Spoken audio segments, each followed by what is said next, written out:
தெய்வத்தின் குரல் முதல் பகுதி. மதத்தின் பயன். தர்ம, அர்த்த, காம, மோட்சங்களுக்கு சாதனமாக இருப்பது மதம். இந்த நான்கையும் புருஷார்த்தங்கள் என்பார்கள்.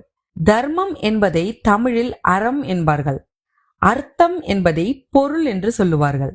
காமம், மோட்சம் என்பவைகளை முறையே இன்பம், வீடு என்பார்கள். புருஷார்த்தம் என்பதில் அர்த்தம் எனும் வார்த்தை இருக்கிறது. முன்பு சொன்ன நான்கிலும் தர்மத்துக்கு அடுத்ததாக ஓர் அர்த்தம் இருக்கிறது. அர்த்தத்தில் என்றால் வேண்டுமென்று நினைத்தல்.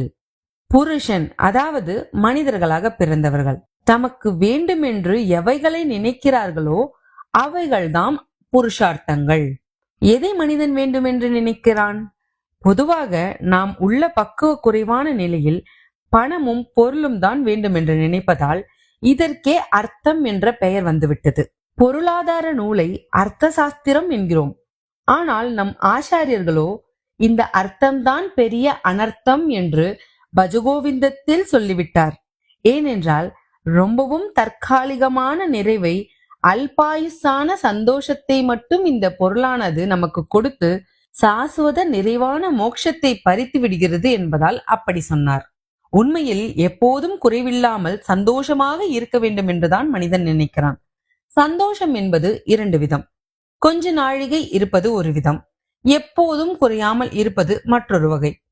கொஞ்ச நாழிகை சந்தோஷம் உண்டாக்குவதுதான் இன்பம் அல்லது காமம். காமம் என்பது எல்லாவித உலக ஆசைகளையும் குறிக்கும். இப்படி கொஞ்ச காலம் இருந்துவிட்டு போய்விடாமல் ஒரு முறை வந்துவிட்டால் எந்த காலத்திலும் போகாமல் நிலைத்திருக்கிற பேரின்பமே மோட்சம், வீடு.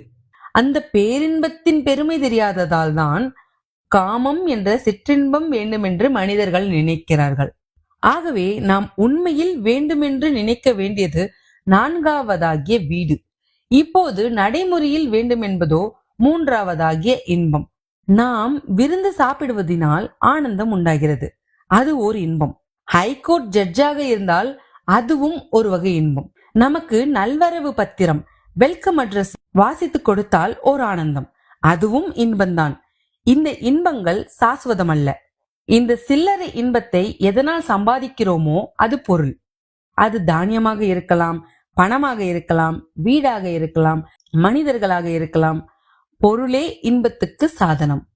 இந்த இன்பத்தை சிறிது பொழுதில் அனுபவித்து தீர்த்து விடுகிறோம். மறுபடி இன்பம் வேண்டுமென்ற தவிப்பு தொடங்குகிறது. இதற்கு மேல் ஒன்று வேண்டும் என்று தோன்ற செய்யாத நிலைத்த பேரின்பமே மோட்சம். அதுதான் வீடு. நாம் ஊரெல்லாம் சுற்றுகிறோம், அலைந்து கஷ்டப்படுகிறோம். நாம் வந்து அடைய வேண்டியது சொந்த வீடு. ஜெயிலில் ஒருவன் இருக்கிறான், அதிலிருந்து அவன் வெளியே வந்தால் வீட்டுக்கு போகிறான். வீடு என்பதற்கே விடுதலை என்று அர்த்தம். இப்பொழுது மாம்சமாகிய ஜெயிலுக்குள் இருக்கிறோம். இந்த உடம்பே தான் நாம் என்று எண்ணி இருக்கிறோம். அது சரியில்லை. உடம்பு நமக்கு ஜெயில். நம் நிஜமான வீடு ஆனந்தமான மோட்சம்தான். நாம் ஜெயிலை விட்டு சொந்த இடத்தில் இருக்க வேண்டும். பாபகர்மா என்ற குற்றத்துக்கு தண்டனையாக நம்மை உடம்பு ஜெயிலில் போட்டுவிட்டார் சுவாமி. புண்ணிய கர்மா செய்தால் அவர் சிக்ஷை காலத்தை குறைத்து கண்டோன் பண்ணி வெளியே அனுப்பிவிடுவார். ஜெயிலில் இருந்து கொண்டு புது பாவத்தை பண்ணி தண்டனை காலத்தை நாம் ஜாஸ்தியாக்கி கொள்ள கூடாது. விடுதலையாகி சுவாமிக்குள் போய் இருக்கிற நம் நிஜ வீட்டை அடைய முயல வேண்டும். அந்த வீடுதான் எல்லையற்ற இன்பம். உலகிலே காலம், தேசம், வஸ்து இந்த மூன்றிலும் குறையாமல் நிறைந்திருக்கும் பேரின்பம். புருஷார்த்தங்களில் முதலாவதாக தர்மம் என்பதை பற்றி கடைசியில் சொல்கிறேன். எந்த காரியம் செய்தால் நல்லதோ அது தர்மம். தமிழில் அறம் செய்ய விரும்பு என்று முதலில் சொன்னார்கள். நல்லதாக செய்வதெல்லாமே தர்மம் என்றாலும் பொதுவிலே தர்மம் என்பது ஈகைக்கே வார்த்தையாக இருக்கிறது.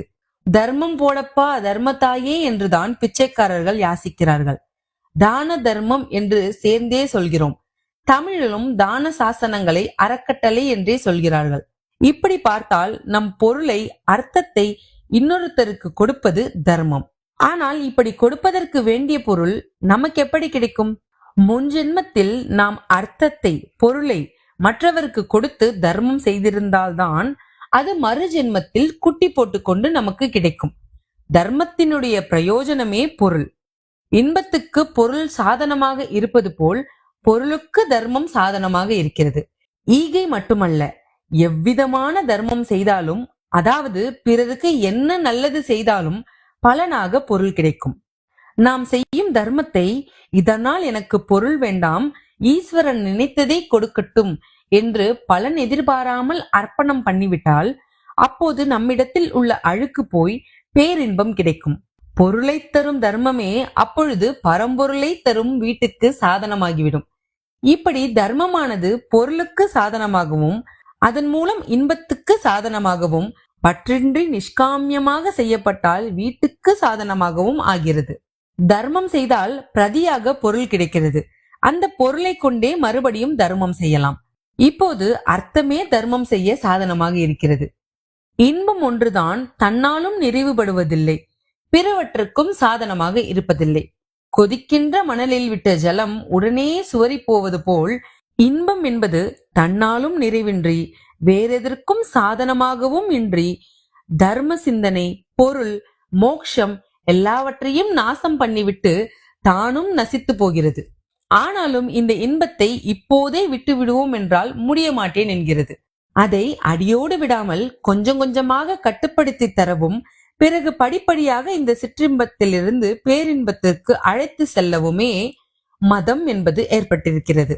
முதலில் இதுதான் அறம் என்று சொல்லி அதை செய்வதற்காகவே எப்படி பொருள் ஈட்ட வேண்டுமோ அந்த நியாயமான முறையை சொல்லி அதனால் இன்னின்ன இன்பங்கள் பூர்த்தி செய்து கொள்ளலாம் என்று பக்குவம் வருகிற வரையில் கிரமப்படுத்தி கொடுத்து அப்புறம் இந்த சின்ன இன்பங்களை எல்லாம் தொலைத்து நிரந்தர இன்பமான வீடு என்கிற மோட்சத்தை காட்டுவதே மதம்.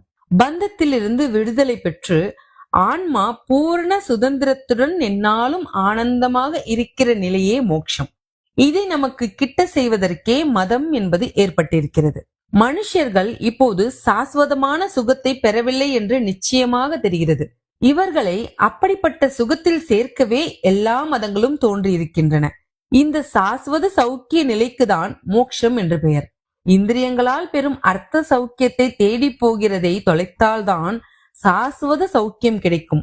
இம்மாதிரி இந்திரிய சுகத்தை தொலைக்கவும் சாஸ்வத சௌக்கியம் கிடைக்கிற வரைக்கும் அதற்கு அனுகூலமாக சமூக வாழ்க்கையை அமைத்துக் கொள்வதற்குமே தர்ம நீதிகள் எல்லாம் வேண்டியிருக்கின்றன. மோட்சத்தை லட்சியமாக கொண்ட மதமே இந்த தர்மங்களையும் ஏற்படுத்தி தர வேண்டியதாகிறது. இதனால்தான் தர்மம் என்றாலே அதற்கு மதம் என்றுதான் பெரியோர்கள் பொருள் கொண்டார்கள். ஏதோ ஒரு மாயா சக்தியால் இப்படி மனுஷர்களாயிருக்கிற நாம் பொருளையும் சிற்றின்பங்களையுமே வேண்டுமென்று நினைக்கிறோம். எதை வேண்டுமென்று நினைக்கிறோமோ அதுதான் அர்த்தம். வாஸ்தவத்தில் நம் நிறைவான நல்லதற்கு பொருளும் காமமும் வேண்டாதவை என்றாலும் மனுஷ சுபாவத்துக்கு, ஹியூமன் நேச்சருக்கு விட்டுக் கொடுத்து இவற்றையும் நம் பெரியவர்கள் புருஷார்த்தங்களில் சேர்த்தார்கள். ஆரம்பத்திலேயே எல்லா காரியங்களுக்கும் அடிப்படையாக தர்ம உணர்ச்சியை உண்டாக்கி கொண்டு விட்டால் அப்புறம் பொருளும் காமமும் கூட நம்மை ஒரேடியாக கெடுத்து விடாதபடி இவற்றை கட்டுப்பாட்டில் அளவறிந்து வைத்திருக்கும் என்பதால் தர்மத்தை முதல் புருஷார்த்தமாக சொன்னார்கள். பொருளையும் காமத்தையும் நாம் அர்த்திப்பது வேண்டுமென்று நினைப்பது போலவே தர்மத்தையும் அர்த்திக்க வேண்டும். அப்போது அது பொருள், இன்பம் இவற்றின் விஷப்பல்லை பிடுங்கிவிடும். முடிந்த முடிவாக நாம் அர்த்திக்க வேண்டிய வீட்டில் நம்மை சேர்த்துவிடும்.